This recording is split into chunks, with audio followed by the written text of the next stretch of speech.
الحمد لله نحمده ونستعينه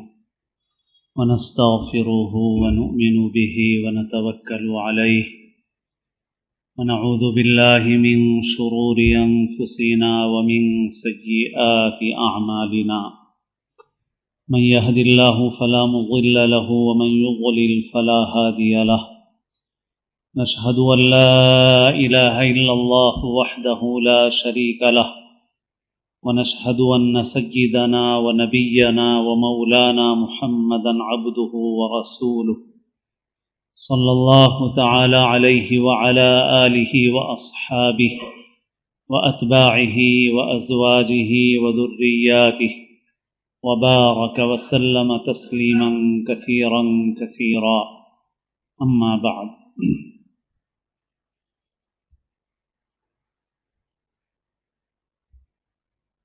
قابل احترام بزرگوں، عزیز دوستوں اور ساتھیوں، اللہ تعالیٰ کا ارشاد ہے: اعوذ باللہ من الشیطان الرجیم، بسم اللہ الرحمن الرحیم، وَإِن تَصْبِرُوا وَتَتَّقُوا لَا يَضُرُّكُمْ كَيْدُهُمْ شَيْئًا إِنَّ اللَّهَ بِمَا يَعْمَلُونَ مُحِيطٌ.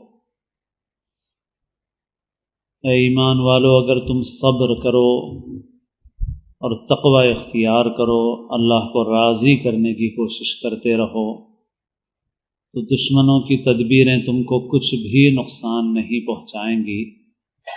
جو کچھ وہ کر رہے ہیں اللہ تعالیٰ اس سے بے خبر نہیں ہیں. اللہ تعالیٰ ان ساری چیزوں کو اپنے احاطے میں لیے ہوئے ہے. اللہ تعالیٰ ان کو خوب جانتا بھی ہے اور اللہ کی قدرت سے کوئی چیز باہر نہیں ہے. ہمارے نبی صلی اللہ علیہ وسلم کی زندگی کو اللہ نے ہمارے لیے نمونہ بنایا ہے، اسوہ بنایا ہے، اور ہر اعتبار سے وہ زندگی ہمارے لیے اسوہ اور نمونہ ہے. انسان اپنی انفرادی زندگی کیسے گزارے، کھانا کیسے ہے، سونا کیسے ہے، ضروریات کیسے پوری کرنا ہے، شادی کیسے کرنا ہے، نماز کس طرح پڑھنا ہے، روزہ کس طرح رکھنا ہے، حج کیسے کرنا ہے، جیسے یہ ساری چیزیں ہمیں حضور کی زندگی سے ملتی ہیں، اور ان سب چیزوں میں حضور کی زندگی ہمارے لیے اسوہ اور نمونہ ہے. ایسے ہی اجتماعی ملی مسائل میں اور مسلمانوں کے ساتھ جو حالات پیش آتے ہیں، ان سارے حالات میں حضور کی زندگی کو اللہ نے ہمارے لیے نمونہ بنایا ہے. ہمیں اس نمونے سے روشنی حاصل کرنا چاہیے، قرآن مجید سے، اور قرآن مجید کی جو عملی تفسیر حضور کی زندگی ہے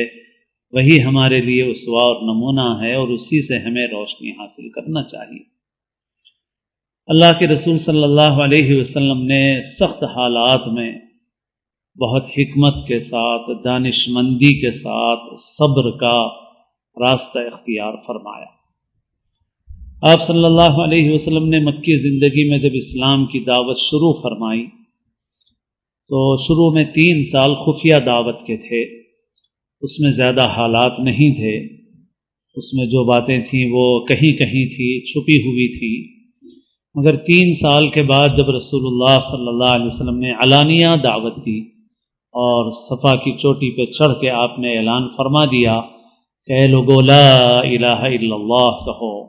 ایک اللہ کی بندگی کرو، اللہ کے ساتھ کسی کو شریک مت کرو، یہی کامیابی کا راستہ ہے، تو پھر سارے لوگ آپ کے دشمن ہو گئے، اور اس کے بعد سے مصیبتوں کا ایک طوفان شروع ہو گیا جو تھمنے کا نام نہیں لیتا تھا. اور اتنی تکلیفیں اٹھانی پڑی کہ رسول اللہ صلی اللہ علیہ وسلم فرماتے ہیں کہ مجھے اتنی ایذائیں دی گئی ہیں کہ مجھ سے پہلے کسی نبی کو اتنی ایذائیں نہیں دی گئیں. لیکن آپ یہ پورے 10 برس بہت صبر کے ساتھ، بہت حکمت کے ساتھ آپ آگے بڑھتے رہے. آپ اپنے پلان پر عمل پیرا تھے. آپ نے ایک صبر کی ایک حکمت عملی، ایک اسٹریٹجی تیار کی تھی آپ نے، اور اللہ تعالیٰ کی وحی کی روشنی میں، اور آپ اس کے مطابق کام کر رہے تھے. اور تلقین مسلمانوں کو یہ تھی کہ وہ کوئی جواب نہ دیں، کوئی مقابلہ نہ کریں، وہ صبر کرتے رہیں اور اپنا کام کرتے رہیں. حالات سخت سے سخت پیش آئے، مگر ہاتھ اٹھانے کی اجازت نہیں تھی، جواب دینے کی اجازت نہیں تھی۔ ہاں جتنا کچھ اپنی حد تک کیا جا سکتا تھا وہ بس اتنا کرتے تھے۔ غلاموں کو مارا پیٹا جا رہا تھا، کمزور تھے وہ، تو یہ کیا جا سکتا تھا کہ ان کو خرید لیا جائے، ان کو آزاد کرایا جائے۔ تو حضرت ابو بکر صدیق رضی اللہ عنہ حضرت بلال کو اور دوسرے صحابہ کرام کو خریدتے ہیں اور اللہ کے لیے ان کو آزاد کر دیتے ہیں تاکہ دشمنوں کے ظلم سے ان کو چھٹکارا مل جائے۔ کبھی کوئی اور طریقہ اختیار کیا جاتا ہے، کبھی کوئی ہجرت کرنا چاہتا ہے تو اس کو اجازت دی جا رہی ہے کہ ٹھیک ہے بھائی، نہیں برداشت کر سکتے تم تو چلے جاؤ کہیں پہ، کہاں کون سی جگہ مناسب ہے، تو حبشہ کا نام آیا تو حبشہ چلے گئے کچھ صحابہ کرام۔ وہاں نجاشی نام کا ایک بادشاہ تھا جو عیسائی تھا، اور وہاں پر امن اور انصاف کی حکومت تھی، تو وہاں پر کچھ لوگ چلے گئے، وہ بھی چھپ چھپا کے گئے، جانا بھی آسان نہیں تھا، چھپتے چھپاتے کچھ گھرانے کچھ افراد وہاں پر پہنچے، تو وہاں بھی مکے والوں کا گروہ پیچھے سے پہنچا، ان کا وفد پہنچا بادشاہ کی خدمت میں تحفے ہدایہ لے کر کے، رشوت کی نیت سے، تاکہ بادشاہ کو تیار کیا جائے کہ وہ ان لوگوں کو نکال دے یا ان کو وہ بھی ستائے۔ لیکن بادشاہ انصاف پسند تھا، اس نے بلا کر کے مسلمانوں سے ماجرا پوچھا، اور جب مسلمانوں نے اپنی صورتحال بتائی تو اس نے مسلمانوں کو پناہ دی، اور مشرکین کا وفد ناکام واپس ہو گیا۔ بہرحال اسی طرح زندگی گزرتی رہی۔ اسی میں طائف کا وہ واقعہ بھی پیش آیا جو آپ کی سیرت کا ایک بہت ہی اہم واقعہ ہے، کہ جس میں آپ صلی اللہ علیہ وسلم مکے والوں سے مایوس ہو کر کے قریب کی ایک بڑی بستی طائف تھی اس میں گئے، اور وہاں آپ نے لوگوں کو دعوت دی، تو انہوں نے بجائے دعوت قبول کرنے کے آپ کے ساتھ ایسا معاملہ کیا کہ جیسے کسی مجنون کے ساتھ نعوذ باللہ کیا جاتا ہے، کسی ناسمجھ کے ساتھ کیا جاتا ہے، کہ پتھر مارے اور اوباشوں کو پیچھے لگا دیا، اور آپ صلی اللہ علیہ وسلم وہاں سے واپس تشریف لے آئے۔ تو یہ پوری زندگی ایسی ہی گزرتی رہی 10 سال۔ اب 10 سال کے بعد بھی صرف ہجرت کی اجازت ملی، اور اس کے بعد لوگ ہجرت کرنا شروع ہوئے مدینہ منورہ کی طرف۔ وہاں جانے کے بعد بھی آپ نے کوئی فوری ری ایکشن، رد عمل اور جوش والا اقدام نہیں فرمایا آپ کی سیرت جو ہے ایک سمندر کی طرح ہے۔ اگر آپ کی سیرت کو پڑھو تو 23 سال کی اس مختصر زندگی میں اتنی رہنمائیاں ہیں، ایسا سمندر بھرا ہوا ہے کہ کچھ پوچھئے مت۔ وہاں آپ نے یہودیوں سے معاہدے فرمائے، مقامی سیاست کو سمجھا، اور آپ نے اس کے اوپر قابو فرمایا۔ پھر وہاں پر جانے کے بعد مسلمان ایک طرح کا مستحکم موقف ان کو ملا، تو مکے والے تو اس کے بعد بھی خاموش نہیں بیٹھے، تو لڑائیوں کی نوبت آئی۔ وہ نوبت بھی اس لیے آئی کہ مکے والے پیچھے پڑے ہوئے تھے۔ مکے والوں نے سب لوگوں نے مال اکٹھا کر کے ایک قافلہ شام بھیجا کہ جاؤ اور تجارت کرو اور پیسہ کماؤ اور پیسہ بناؤ، اور پھر اس سے ہتھیار خریدے جائیں تاکہ مسلمانوں کے خلاف استعمال کیے جائیں۔ تو آپ صلی اللہ علیہ وسلم کو جب اس قافلے کی اطلاع ملی تو آپ نے اس پر روک لگانے کے لیے آپ نے مدینہ منورہ سے خروج فرمایا، باہر تشریف لے گئے آپ، اور آپ کو یہ نہیں معلوم تھا کہ لڑائی ہوگی۔ آپ اس قافلے پر بند لگانا چاہتے تھے، روک لگانا چاہتے تھے، مگر قافلہ تو نکل گیا ہاتھ سے، اور حالات ایسے بن گئے کہ لشکر سامنے آ گیا، اور پھر پیچھے ہٹنا مناسب نہیں تھا۔ تو اسی حال میں صحابہ کرام کو لے کر کے حضور مقابلے کے لیے روانہ ہو گئے، اور پھر بدر کی وہ جنگ پیش آئی جو آپ کی سیرت کا وہ بھی ایک اہم واقعہ ہے، کہ جس میں اللہ تعالیٰ نے مسلمانوں کی بے سر و سامانی کے باوجود ان کو غالب فرما دیا۔ پھر اس کے بعد 1 سال کے عرصے کے بعد پھر احد کی جنگ پیش آئی۔ احد کی جنگ میں مسلمانوں کو نقصان اٹھانا پڑا،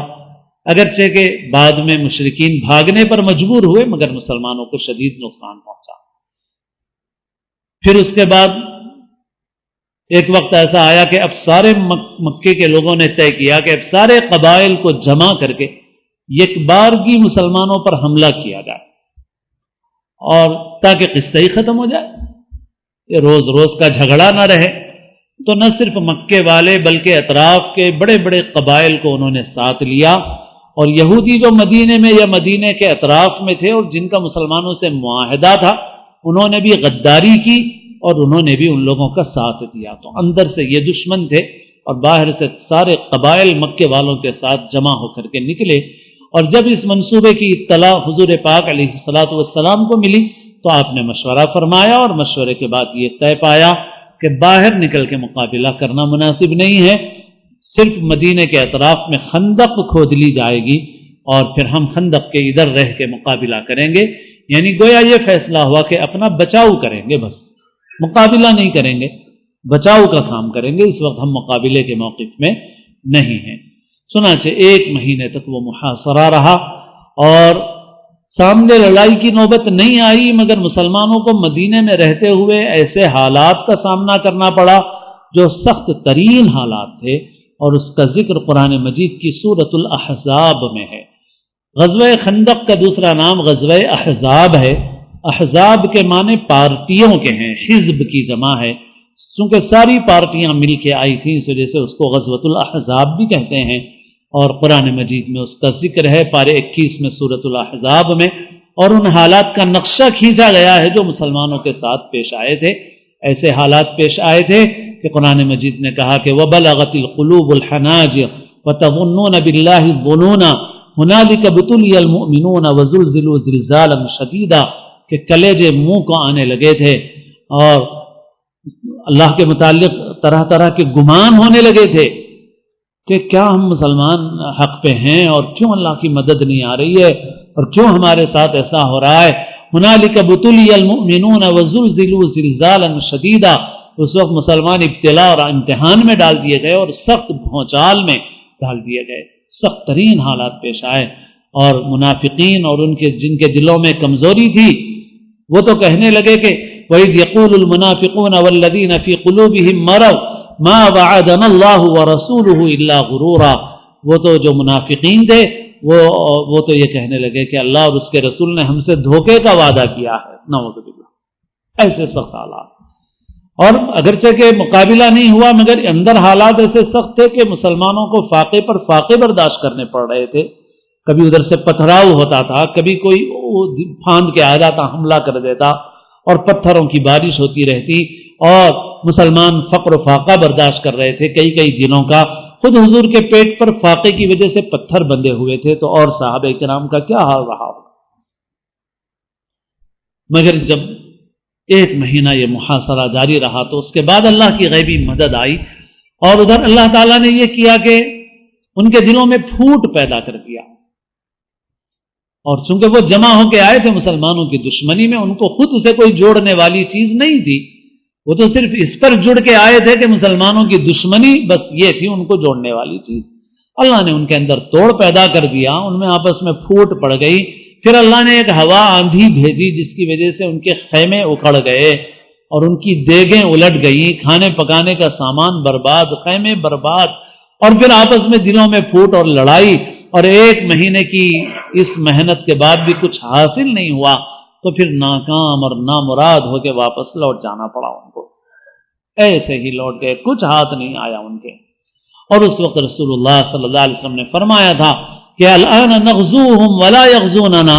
کہ اب ہم چڑھائی کریں گے، ہم جائیں گے وہ نہیں آئیں گے. اور اللہ کے رسول صلی اللہ علیہ وسلم نے جو فرمایا وہ ہوا. اس کے بعد پھر وہ نہیں آ سکے مسلمانوں کی طرف، مسلمان پھر گئے ہیں. اور پھر مسلمان کب گئے؟ اس کے بعد پھر جانے کا موقع آیا عمرے کے لیے. رسول اللہ صلی اللہ علیہ وسلم نے ایک خواب دیکھا اور اس خواب کے بعد شوق بڑھ گیا صحابہ کرام کا عمرے کے لیے کہ عمرہ کریں گے. تو عمرے کے لیے روانہ ہوئے، مگر وہاں جانے کے بعد حدیبیہ نامی ایک کنواں تھا، وہاں پہنچنے کے بعد وہاں پڑاؤ ڈالا. مکے والوں نے کہہ دیا کہ ہم مکے میں نہیں آنے دیں گے. ارے بھائی ہم عمرے کے لیے آ رہے ہیں، ہم کوئی لڑائی کے لیے نہیں آ رہے. انہوں نے کہا نہیں آنے دیں گے. بہرحال مسائل ہوئے اور پھر اس کے بعد ایک صلح ہوئی کہ بھائی ٹھیک ہے آئندہ سال عمرے کو آئیں گے، فلاں شرائط کے ساتھ آئیں گے، اور ہمارے اور تمہارے درمیان 10 سال کا ایک معاہدہ رہے گا، ایک صلح رہے گی. تو وہ صلح طے ہو گئی. دیکھیے آپ، اللہ کے رسول صلی اللہ علیہ وسلم نے خندق میں بھی صبر کیا اور یہ فرما چکے تھے کہ اب ہم جائیں گے وہ نہیں آئیں گے، مگر اب جب جانے کا نمبر آیا تو اب جو صلح ہو رہی ہے وہ صلح بھی حضور گویا دب کے فرما رہے ہیں بظاہر. اس صلح کی دفعات ایسی تھی کہ ایسا معلوم ہوتا تھا کہ مسلمان پوری طرح سے دب کے صلح کر رہے ہیں. کیونکہ اس صلح کی دفعات میں یہ تھا کہ اگر مکے والوں میں سے کوئی شخص مسلمان ہو کے مدینہ آئے گا تو مدینے والے اس کو واپس کر دیں گے، لو مارو پیٹو جو چاہے کرو، گیا، کیونکہ وہ تو یہی کرتے تھے،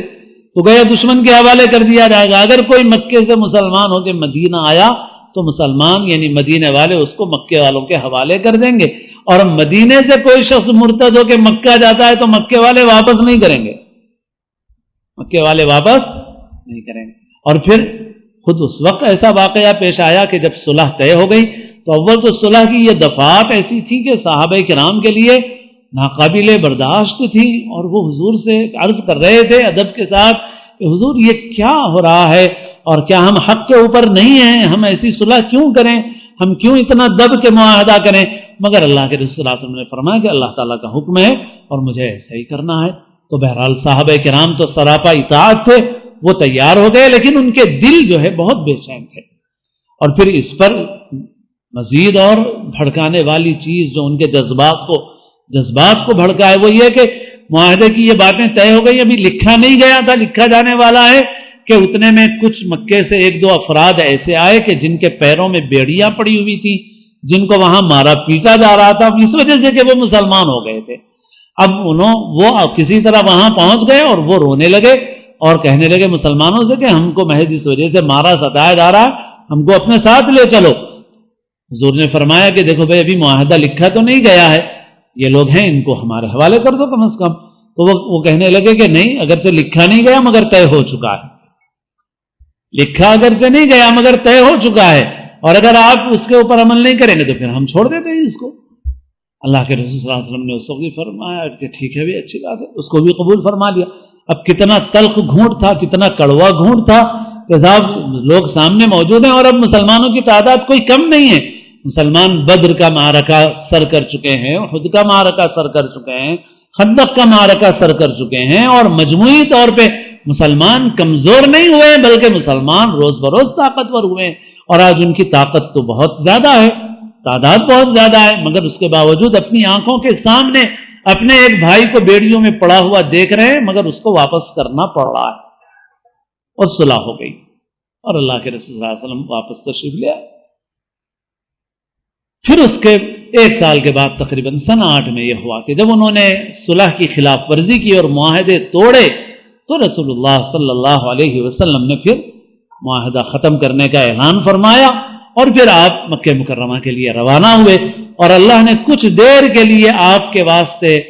حدود حرم میں قتال کو جائز کر دیا، کیونکہ حدود حرم میں قتال جائز نہیں ہے، مگر چند گھڑیوں کے لیے آپ کو اجازت دی گئی کہ اگر کوئی رکاوٹ بنے تو آپ اس سے مقابلہ کر سکتے ہیں۔ آپ مکے میں داخل ہوئے، فاتحانہ داخل ہوئے، 13 سال مکے کے، اور 13 میں سے 3 سال خفیہ دعوت کے ہیں، وہ اگر نکال بھی دیں تو 10 سال پورے مکے کے ہیں، اور پھر یہاں پر یہ 8 سال ہیں۔ یہ 8 سال میں خندق کا نمونہ بھی موجود ہے اور حدیبیہ کا نمونہ بھی موجود ہے، پھر صبر کی، استقلال کی، کام اور محنت کی اس حکمت عملی کے بعد پھر 8 سال کے بعد مدینہ آنے کے 8 سال کے بعد مکہ مکرمہ فتح ہوتا ہے، اور اس پورے انقلاب میں چند لوگوں کی موت ہوتی ہے صرف۔ مورخین، دنیا میں دشمن انگریز، وہ بھی اس بات کے قائل ہیں کہ دنیا میں اسلام کے ذریعے سے جو انقلاب آیا ہے سب سے کم موتیں لڑائیوں میں جس انقلاب میں ہوئی ہیں، کم سے کم نقصان کے ذریعے سے بڑا انقلاب اگر کوئی پیدا ہوا ہے اور وہ بھی صالح انقلاب تو وہ ہے جو جناب محمد رسول اللہ صلی اللہ علیہ وسلم کے ذریعے سے ہوا، صبر اور ثبات کی اس حکمت عملی کے ذریعے سے۔ یہ رسول اللہ صلی اللہ علیہ وسلم کی زندگی کا اسوار نمونہ ہے، اور جیسے حالات ہوں ان حالات کے اعتبار سے حکمت عملی کے لیے آپ کی سیرت سے ہمیں روشنی حاصل ہوتی ہے۔ ان ساری باتوں کے عرض کرنے کا مقصد یہ ہے کہ ہمارے ملک کے موجودہ حالات بہت صبر اور حکمت اور دانش مندی کے متقاضی ہیں، اور وہ لوگ جو جذباتیت کی، بھڑکاؤ کی، نامناسب قسم کی حکمت عملی اختیار کر رہے ہیں، ان سے مسلمانوں کو شدید نقصان کا اندیشہ ہے، اور مسلمانوں میں شعور کی کمی ہے۔ اگر کہا جائے کہ سب سے بڑی کمی مسلمانوں میں جو ہے وہ شعور کی کمی ہے، شعور کی سطح مسلمانوں کی بہت کم ہے، اور بالخصوص اب کچھ وقت اس ملک کے اندر ایسا ہے کہ جس میں شر اور فساد چاہنے والے لوگ اس بات کی کوشش کریں گے کہ ملک کے حالات خراب ہوں، ملک کے حالات بگڑیں، اور مسلمانوں کو صبر سے، دانش مندی سے کام لینے کی شدید ضرورت ہے، شدید ضرورت ہے۔ ہم اپنی جذباتیت سے، اپنے جوش سے، اپنی بے عقلی سے کوئی ایسا کام نہ کریں کہ جس کے نتیجے میں دشمن کو فائدہ حاصل ہو۔ حضور کی یہ پوری زندگی ہمارے سامنے ہے۔ یہ صبر کا گھونٹ کڑوا گھونٹ ہے، یہ تلخ گھونٹ ہے، لیکن یہ تلخ گھونٹ پینے کے بعد ہی میٹھا پھل حاصل ہو سکتا ہے، بہترین ثمرہ حاصل ہو سکتا ہے۔ اس کے لیے راستہ یہی ہے۔ کچھ کرتے ہیں حرکتیں ہم لوگ فوری رد عمل، فوری جواب، بہت طریقے سے کام کرنے کی ضرورت ہے، حکمت سے کام کرنے کی ضرورت ہے۔ انہوں نے کھڑکیوں کے شیشے توڑ دیے ہمارے، ٹھیک ہے بھائی، ہم پولیس میں درخواست دے دیں گے، ہم جو ضروری کارروائی ہے وہ کر دیں گے، چلو 4 پیسے ہمارے لگ جائیں، ہم بنا لیں گے، کیا کرنا ہے۔ ہم نے کوئی اگر ایسا رد عمل میں کام کیا کہ جس کے نتیجے میں حالات میں بگاڑ آیا تو فائدہ ہمارا ہونے والا نہیں ہے، مقصد ان کا پورا ہونے والا ہے، مقصد ان کا پورا ہونے والا ہے۔ اور ہمارے ملک کی اکثریت امن پسند ہے، انصاف پسند ہے، مگر ان کو غلط فہمی میں مبتلا کر دیا گیا ہے، پروپیگنڈے کے ذریعے سے ان کے ذہن کو بگاڑ دیا گیا ہے۔ اور جیسے اس احزاب کے موقع پر سارے لوگ مسلمانوں کی دشمنی پہ جمع ہو کے آئے تھے، یہ مسلمانوں کو بدنام کر کے لوگوں کو مسلمانوں کی دشمنی پر جوڑنا چاہتے ہیں، اور اس کے لیے بگڑے ہوئے حالات، فساد کے حالات ان کے لیے مددگار ہے، لہذا وہ چاہتے ہیں کہ ایسی صورتحال پیدا ہو۔ اس وجہ سے اس وقت بہت حکمت سے، بہت سمجھ سے کام لینے کی ضرورت ہے، اور اس پیغام کو پورے ملک میں عام کرنے کی ضرورت ہے، اور رسول اللہ صلی اللہ علیہ وسلم کی زندگی سے نمونہ حاصل کریں، اس اسوے سے رہنمائی اور روشنی حاصل کریں، اور صبر کا وہ تلخ اور کڑوا گھونٹ پئیں، اور اپنے مالک کو راضی کرنے کی کوشش کرتے رہیں۔ اللہ تعالیٰ نے فرمایا وَإِن تَصْبِرُوا وَتَتَّقُوا لَا يَضُرُّكُمْ كَيْدُهُمْ شَيْئًا، اگر تم صبر کرو گے، تقوی اختیار کرو گے، اپنے مالک کو راضی کرنے کی کوشش کرو گے، اللہ کو راضی کرنے کی کوشش کرو گے، اللہ تعالیٰ غیب سے شکلیں پیدا فرمائے گا۔ اس وجہ سے ہم یہ کریں اور اپنے گناہوں سے توبہ استغفار کریں، اور اپنی زندگی میں ہر قسم کے ظلم سے پرہیز کریں، لوگوں کے حقوق ادا کریں، مخلوق کے ساتھ رحم کا معاملہ کریں، اور اسلامی اخلاق کا نمونہ پیش کریں، اپنی غلطیوں کا جائزہ لیں، اپنی کوتاہیوں کا محاسبہ کریں، توبہ استغفار کریں، مخلوق کے حقوق ادا کریں، چاہے وہ مسلمان ہوں چاہے دوسرے انسان ہوں، ان کے اللہ نے حقوق ہمارے اوپر رکھے ہیں، ہم ان کے حقوق ادا کریں، ان کی خدمت کریں، اور اللہ کو راضی کرنے کی کوشش کرتے رہیں، تو انشاءاللہ العزیز ہمارے حالات ضرور تبدیل ہوں گے۔ شرط یہی ہے کہ ہم اللہ کی طرف رجوع اختیار کریں۔ اللہ تعالیٰ اپنے فضل و کرم سے ہم سب کو صحیح سمجھ اور عمل کی توفیق نصیب فرمائے، سنتیں ادا فرمائے۔